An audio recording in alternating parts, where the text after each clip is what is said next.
Shalom Bapak Ibu Saudara sekalian, berjumpa kembali dalam Sapaan Rohani BPN.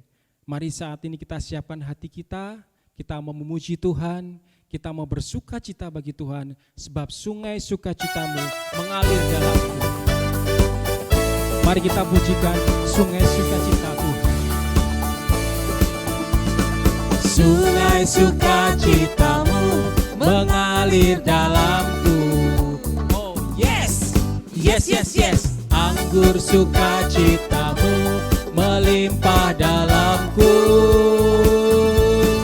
Ku menari dan bersuka, pujimu di setiap waktu, sebab sungai sukacitamu ada dalamku. Sungai sukacitamu mengalir dalamku. Sungai sukacitamu mengalir dalamku. Oh yes, anggur sukacitamu melimpah dalamku. Ku menari dan bersuka, pujimu di setiap waktu, sebab sungai sukacitamu ada dalamku. Mengalir bersamamu, bersuka di dalammu, mengikutimu Tuhan dalam kegerakanmu, melayanimu Tuhan di dalam sukacitamu, sebab hanya Tuhan yang membuat sukacitaku penuh. Mengalir bersamamu, bersuka di dalammu, mengikutimu Tuhan dalam kegerakanku, melayanimu Tuhan di dalam sukacitamu, sebab hanya Tuhan yang membuat sukacitaku penuh. Sebab hanya Tuhan yang membuat sukacitaku penuh. Sebab hanya Tuhan yang membuat sukacitaku penuh. Puji nama Tuhan, luar biasa Tuhan. Mari saat ini kita mau menyiapkan hati kita. Biarkanlah hadirat Tuhan boleh menjamah kita semua. Biarkanlah saat ini Bapa yang boleh menyentuh hati kita. Mari saat ini kita buat tanda kemenangan yang Tuhan berikan kepada kita. Dalam nama Bapa dan Putra dan Roh Kudus, amin. Bapa, Engkau Allah yang mengasihi setiap kami. Engkau Allah yang tidak pernah meninggalkan setiap kami Tuhan. Terima kasih Bapa karena kami boleh memiliki Allah seperti Engkau. Bila saat ini Tuhan kami mau datang di hadapan-Mu Tuhan, biarkanlah Engkau boleh menyentuh hati kami saat ini Tuhan.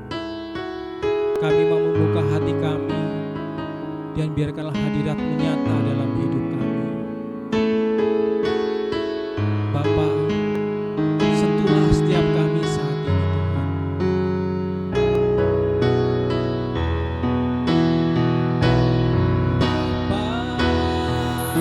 Sentuh hatiku, ubah hidupku menjadi yang baru, bagai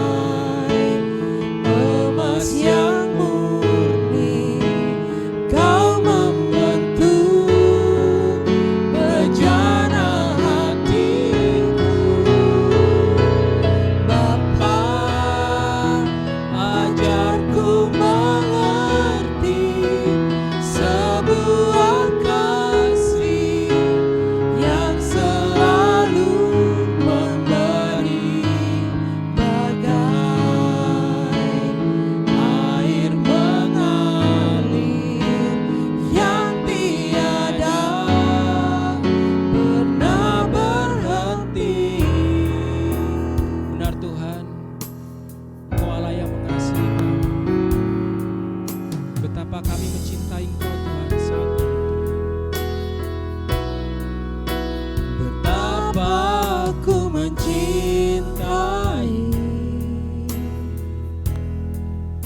segala yang telah terjadi. Tak pernah sendiri jalani hidup ini, selalu menyertai.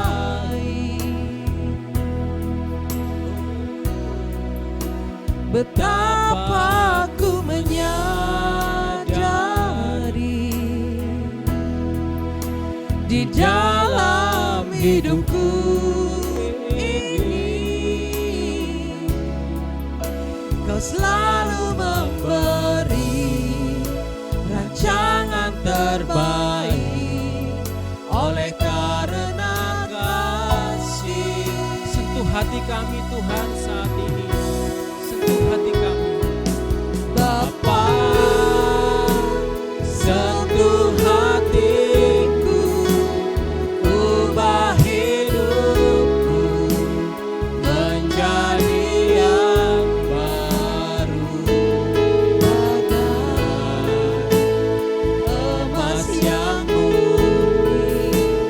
Kau membentuk bejana hatiku. Bapa, ajarku mengerti sebuah kasih yang selalu memberi, bagai air mengalir yang tiada pernah berhenti. Bapa, sentuh hatiku, ubah hidupku menjadi yang baru, bagai emas yang murni. Kau membentuk bejana hatiku.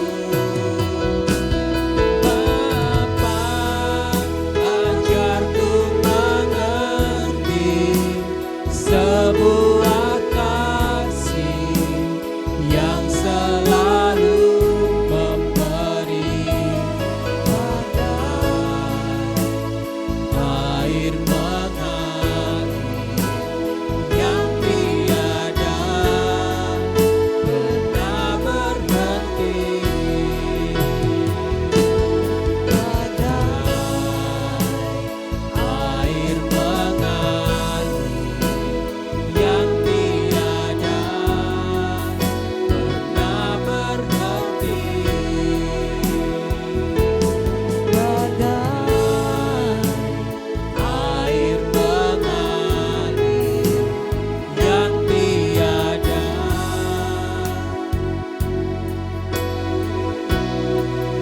pernah berhenti. Oh, kami senang, kami memuji-Mu,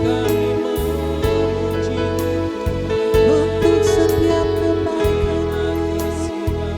Terima kasih Tuhan, Engkau agung, Engkau ajaib. Oh, Engkaulah gunung batu kami, menyembah. Oh, terima kasih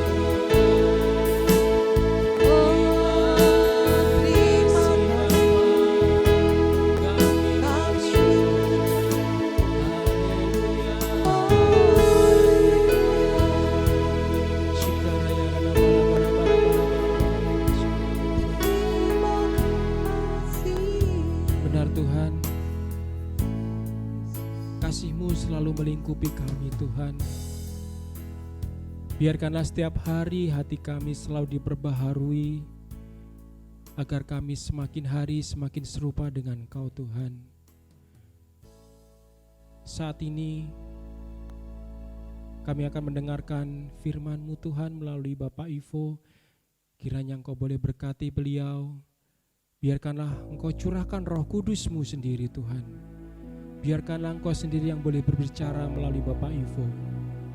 Terima kasih Tuhan, kami mau serahkan semuanya dalam tangan kasih-Mu. Biarkanlah Engkau yang boleh menyertai setiap kami saat ini Tuhan. Terima kasih Bapa. Biarlah segala pujian, hormat dan kemuliaan hanya bagi Allah Bapa, Putra dan Roh Kudus. Amin. Shalom, perkenalkan saya Ivo dari BPK PKK Keuskupan Denpasar. Puji Tuhan, saya hari ini boleh bertemu dengan saudara semuanya dalam sapaan kasih rohani BPN. Shalom. Saat ini saya mau menyapa saudara sekalian terkasih dengan sapaan kasih. Saya dan saudara mau belajar dari bagaimana Sakius bertobat yang saya ambil dari Lukas 19. Saya akan memulainya dari ayat yang ke-10. Apa yang dikatakan di ayat yang ke-10 itu? Dikatakan di situ bahwa Anak Manusia telah datang untuk mencari dan menyelamatkan yang hilang. Saudara sekalian terkasih, di situ diceritakan Yesus berjalan memasuki kota Yeriko. Dan saat dia menelusuri berjalan dan bertemu dengan seseorang yang bernama Sakius. Seorang pendosa, seorang pemungut cukai, seorang yang memeras bangsanya sendiri, yang disebut sebagai seorang yang pengkhianat. Dan Sakius dibenci orang saat itu. Saudara sekalian terkasih, banyak orang yang tidak menyukai tindakan-tindakan Sakius. Dan Sakius dicap sebagai orang pendosa yang besar. Itu yang pertama. Kalau kita berangkat dari ayat yang ke-10, Anak Manusia telah datang mencari anak yang hilang. Saya merasa bukan satu kebetulan kalau Yesus memasuki kota Yeriko dan bertemu dengan seorang yang bernama Sakius. Yesus sudah dipimpin oleh Roh Kudus untuk memasuki kota Yeriko. Dan Sakius, seorang yang pendosa itu, dijamah oleh Roh Kudus juga ingin mengetahui seperti apakah Yesus itu. Terlepas dari Sakius terheran-heran dengan mujizat yang dibuatnya, karena sebelum masuk kota Yeriko, Yesus membuat satu mujizat menyembuhkan seorang yang buta yang bernama Bartimeus. Tapi saudara sekalian, terlepas dari itu semua, apakah Sakius juga merasa ketakutan karena apa yang dikatakan Yesus? Oh, seorang kaya akan susah untuk masuk kerajaan surga. Mungkin juga Sakius ketakutan mendengar itu. Jadi dia ingin melihat bagaimana sih Yesus itu kok bisa membuat mujizat, kok berani mengatakan bahwa orang kaya susah untuk masuk kerajaan surga. Dan kita tahu Sakius itu orang yang kaya sekali karena dia seorang pemungut pajak.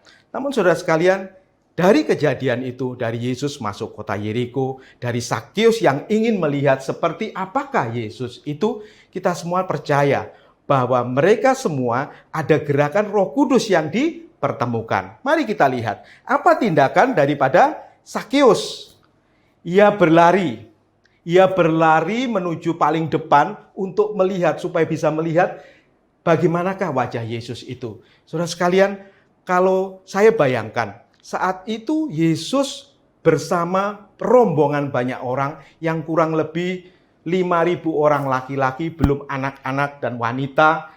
Dan Sakius orang yang kate, orang yang pendek, harus berlari mendahului. Mungkin ada perasaan malu, dia orang yang kaya. Mungkin ada gengsi, tetapi saat itu Sakius tidak mau tahu. Dia berlari dengan tenaganya, dengan dengan kemauannya yang keras, hanya ingin mengetahui apa? Seperti apakah Yesus itu? Bahkan tidak hanya itu, dia menaiki pohon, ya. Dia menaiki pohon supaya bisa melihat seperti apakah Yesus itu. Saudara sekalian yang terkasih, saat semua dilakukan oleh Sakius dengan effort yang begitu kuat, dengan tanpa gengsi, dengan tanpa malu, tanpa takut, dia ingin melihat wajah Yesus. Maka saat Yesus melewati itu, apa yang dikatakan Yesus? Di situ ada penawaran, ada tawaran proses pertobatan yang akan terjadi. Yesus melihat Sakius yang menaiki pohon dan dikatakan begini, Sakius, segeralah turun, sebab hari ini aku akan menumpang di rumahmu. Saudara sekalian, saat itu ada berbagai macam respon yang bisa dilakukan Sakius. Sakius bisa mengatakan, enggak, Aku cuma pengen lihat wajahnya Yesus kayak apa. Atau yang lain. Tetapi luar biasa, Sakeus melakukan, merespon hal itu dengan sangat positif. Dia segera turun, ya, dia segera turun dan mengatakan menerima Yesus dengan sukacita. Kita bayangkan saat itu situasi ada banyak orang yang mencemooh, ya, dikatakan yang menggerutu, seorang nabi kok mengunjungi seorang pendosa. Ada berbagai macam hal yang memungkinkan untuk Sakeus itu membatalkan niatnya untuk pertobatan. Namun tidak, saat itu Sakeus langsung merespon apa yang dia lakukan. Dia mengatakan, Tuhan, separuh dari milikku akan kuberikan kepada orang miskin. Bahkan kalau ada yang ditipu, dia akan kembalikan 4 kali lipat. Nah, tidak hanya effort yang mengesampingkan rasa gengsi, rasa malu, rasa takut. Tetapi Sakeus mengambil keputusan, mengambil komitmen, dia mengatakan, setengah dari milikku akan diberikan kepada orang miskin. Dia melakukan perbuatan baik yang bisa menyenangkan hati Tuhan. Bahkan dia mengatakan, kalau ada yang aku tipu, akan aku kembalikan 4 kali lipat. Berarti di situ ada satu pertobatan, ada satu pengorbanan yang akan diberikan oleh Sakeus. Itu komitmen yang diberikan Sakeus kepada Yesus saat itu. Dan yang luar biasa, apa yang dikatakan Yesus, hari ini keselamatan telah datang ke rumah ini. Dan di situ ada proses penyelamatan yang terjadi. Karena Yesus mengatakan, hari ini ada datang keselamatan di rumah ini. Saudara yang terkasih di dalam Tuhan, pertobatan atau metanoia itu perubahan sikap 180 derajat dari sikap yang sering berbuat dosa menjadi sikap yang mengikuti Tuhan dengan penyadaran diri bahwa jati diri kita itu adalah anak-anak Tuhan. Itulah pertobatan.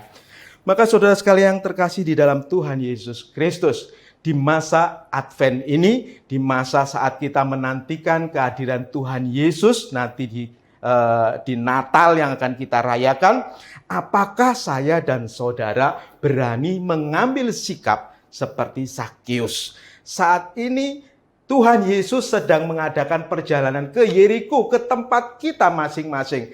Apakah sikap yang saya ambil? Apakah saya berani meninggalkan kebiasaan saya yang lama? Saya berani seperti Sakeus, siapapun saya tidak peduli, yang penting saya mau lebih tahu siapa Yesus itu, saya mau mengenal lebih dalam lagi Yesus yang penuh rahmat itu. Saya tidak mau menyia-nyiakan kesempatan yang diberikan oleh Tuhan seperti apa yang dilakukan Sakeus, tapi bukan hanya effort itu saja, namun saya harus melakukan yang lebih. Saya harus melakukan pertobatan dengan apa? Saya berjanji untuk melakukan hal yang lebih baik. Berbalik dari kebiasaan dosa untuk mengikuti Tuhan. Seperti Sakeus yang katakan, separuh dari milikku akan aku berikan kepada orang miskin. Bukan itu saja, saya harus berani berkorban seperti Sakeus. Kalau ada yang saya tipu, saya akan kembalikan 4 kali lipat. Itu merupakan pertobatan. Pertobatan memerlukan pengorbanan yang luar biasa. Saya tidak hanya bisa, oh iya saya bertobat. Tetapi saya harus ambil komitmen, saya harus ambil langkah nyata. Supaya apa? Supaya rahmat Tuhan yang melalui Tuhan Yesus Kristus bisa dikatakan di dalam rumah ini akan terjadi keselamatan. Saudara sekalian yang terkasih di dalam nama Tuhan Yesus Kristus. Kalau kita melihat situasi yang dialami Sakeus, saat kita mau bertobat, ada banyak sekali situasi yang kita alami untuk membatalkan kita, untuk membuat kita ragu bagaimana kita bertobat. Kamu orang sudah berdosa, kamu tidak pantas melakukan ini. Ada banyak lingkungan kita yang membuat sikap kita membatalkan niat kita untuk bertobat. Maka hari ini saya mengajak saudara sekalian, kalau kita semua saat kita bertobat, kita percaya ada gerakan Roh Kudus yang mengajak kita, ada gerakan Roh Allah melalui Tuhan Yesus Kristus yang mengajak kita, yang mengambil, mencari kita anak-anak yang hilang untuk pertobatan.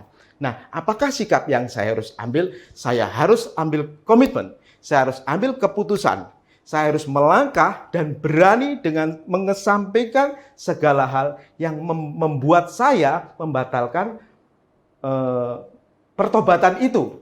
Jadi apapun lingkungan saya yang membuat saya ragu, yang membuat saya takut, saya tidak peduli. Hari ini saya mau ambil keputusan, saya mau melakukan pertobatan. Saya mau berubah 180 derajat dari kebiasaan hidup saya yang lama,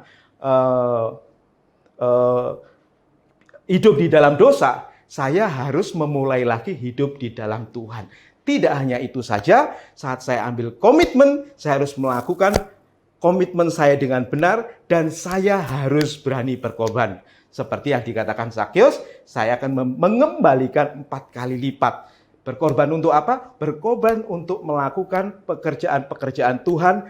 Berkorban untuk apa? Untuk ikut di dalam karya penyelamatan Tuhan yang saat ini sedang dilakukan.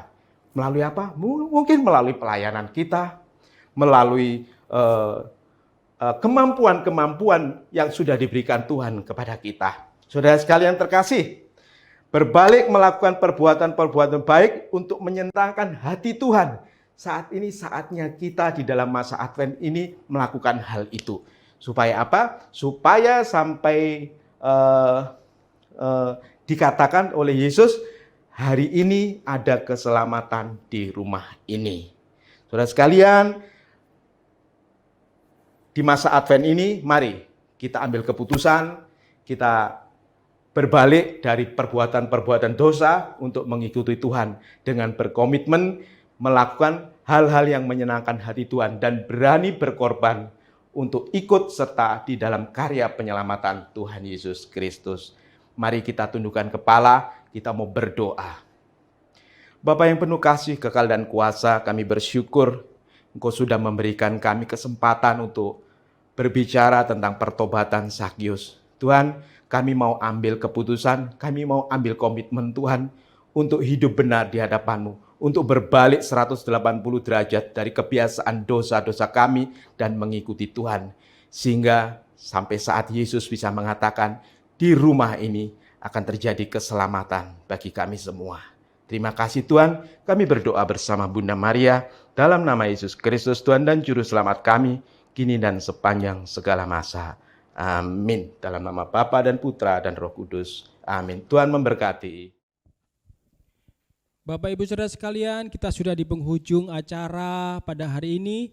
Saat ini kita mau angkat pujian, biarkanlah tangan Tuhan yang menopang setiap kita saat ini. Kita mau pujikan sebab tangan Tuhan yang menopang kita.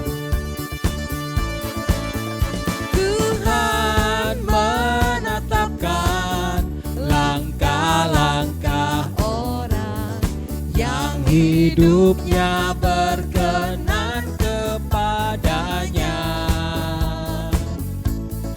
Apabila ia jatuh, tak sampai tergeletak, sebab Tuhan menopang tangannya. Biarkanlah tangan Tuhan yang menopang kita. Tangannya, Siapa tangannya? tangannya, sebab Tuhan menopang tangannya. Apabila kita jatuh, tak sampai tergeletak, sebab Tuhan menopang tangannya.